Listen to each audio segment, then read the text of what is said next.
Ted Williams wrote a book called The Science of Hitting. And in The Science of Hitting, he's got a diagram, shows him at the plate, and he's got the strike zone divided into 77 squares, each the size of a baseball.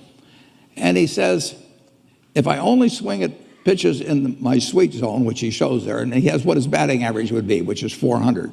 If he had to swing at low outside pitches, but still in the strike zone, his average would be 230.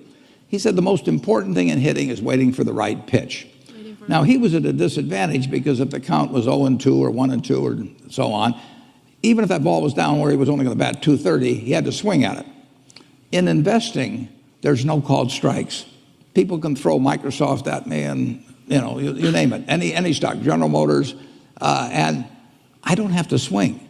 And nobody's going to call me out on called strikes. I only get a strike called if I swing at a pitch and miss. So I can wait there and look at thousands of companies day after day, and only when I see something I understand and when I like the price at which it's selling, then if I swing, if I hit it, fine. If I miss it, it's a strike.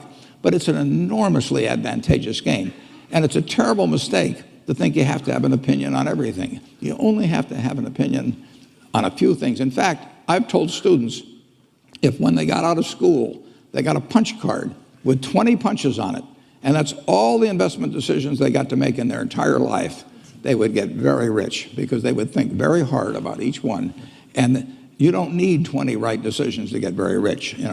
4 or 5 will probably do it over time.